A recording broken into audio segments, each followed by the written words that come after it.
We start tonight with breaking news. We have just learned from HPD that a 19-year-old man, Josue Claros Prajedo, has been arrested for shooting at HPD choppers last weekend.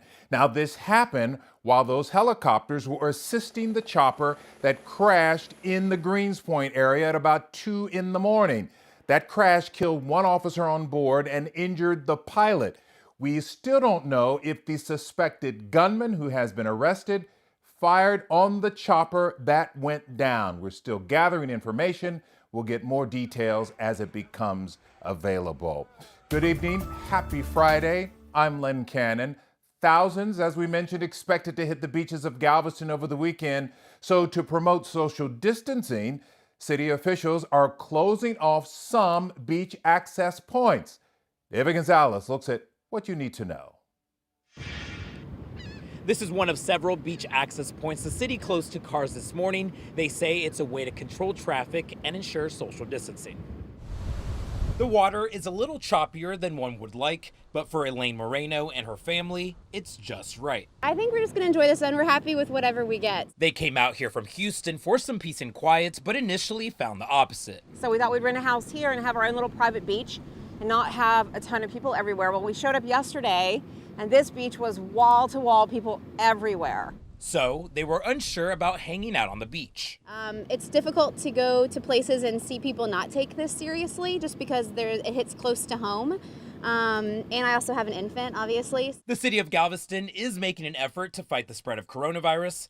They've closed several beach access points to cars on the island.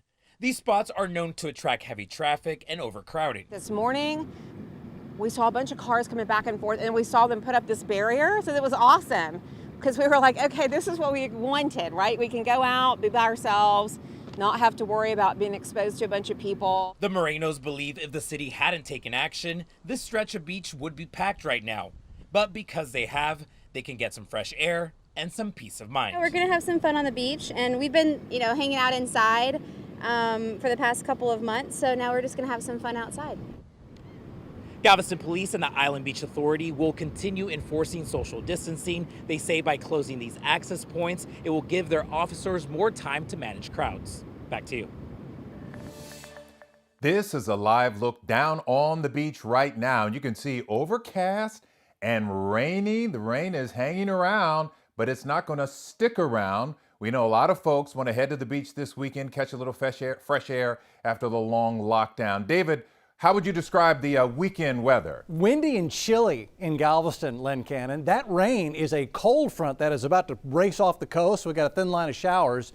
The high temp in Galveston on Saturday will be 70. That's the high temp. So you're going to spend most of the day in the 60s. The water temperature will be warmer than the air temperature, and that east breeze at 10 to 20, it's going to be cool down there for most of the day on Saturday. There's that line of showers and thunderstorms now racing off the Galveston coast, but Galveston and the beaches there are getting all wet right now. As far as this evening, we're going to clear out, and it will drop into the 60s pretty quickly this evening. We'll talk about this beautiful and unusually cool Mother's Day weekend coming up here in a few minutes. Len Cannon, back to you. All right, we'll see you a little bit later. Thanks, David. A lot of you are so done with quarantine haircuts and glad that salons and barbershops reopened today. The phones at salons have been ringing off the hook. Some businesses say they are now booked through June. Anieli Ruiz talks with some of the owners that are adjusting their hours to meet this demand. It's the day that many had been waiting for, the day they could walk into that hair salon or that barber shop and get that much needed haircut. It's been 7 weeks for many, and local owners tell us they've been swamped with phone calls from customers wanting something done to their hair. But they can't take everyone at once. Each stylist can only have one customer inside. The other folks will need to wait outside unless they can stay 6 feet apart inside.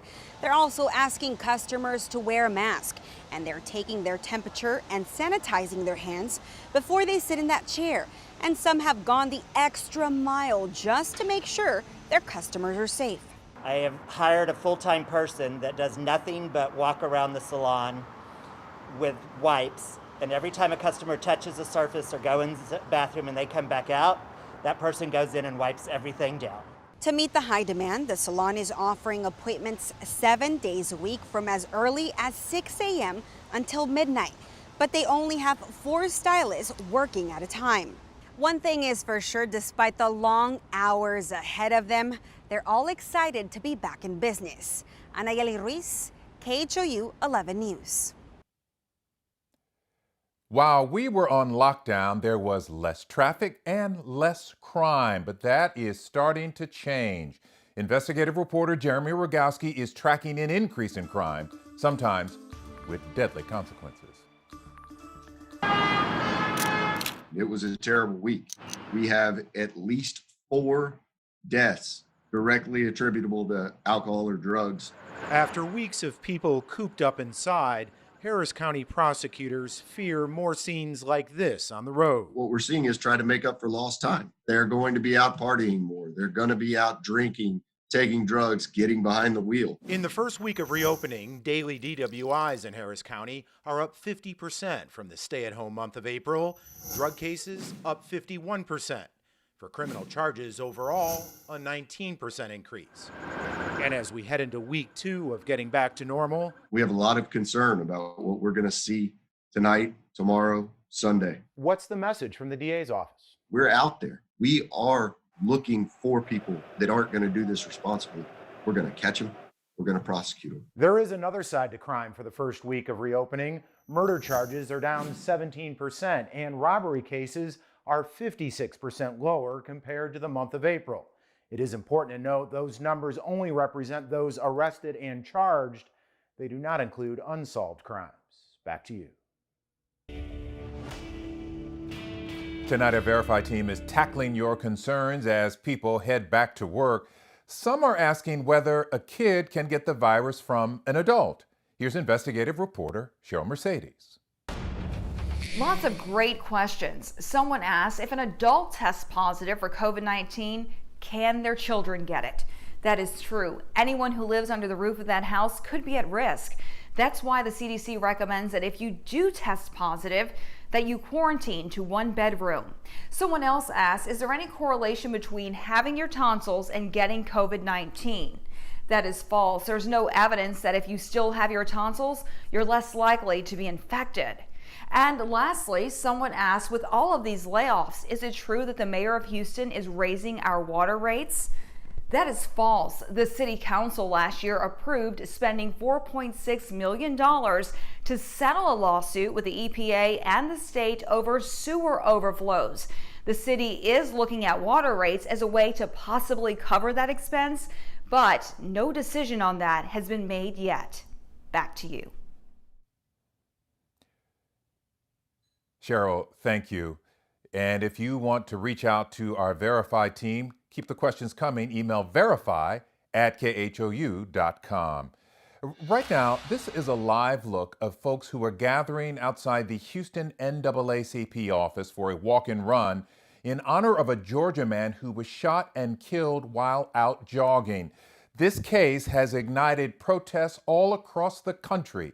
25-year-old Ahmaud Arbery was unarmed when he was shot and killed by 2 white men. Those men say they thought Arbery was a burglary suspect. 64-year-old Gregory McMichael and his son, 34-year-old Travis McMichael, were arrested and charged with murder last night, 2 months after the shooting. Both men had guns and chased Arbery, who was jogging through the neighborhood. Another man joined the McMichaels and took the cell phone video of the shooting that has gone viral. As an African-American man, you can be doing the very American thing, jogging in your neighborhood, and that's enough to lose your life. Same matter that it applies for everyone else. It causes Demonstrators want to know why it took 2 months to make an arrest. The senior McMichael is a former investigator in the DA's office in that county. The Georgia Bureau of Investigations has taken over the case. They're the ones that made the arrest. It has been a tough week for law enforcement. Family, friends, and fellow officers are paying their respects to Houston Police Officer Jason Knox right now. A visitation is happening at Houston's First Baptist Church. That'll happen until 8 p.m.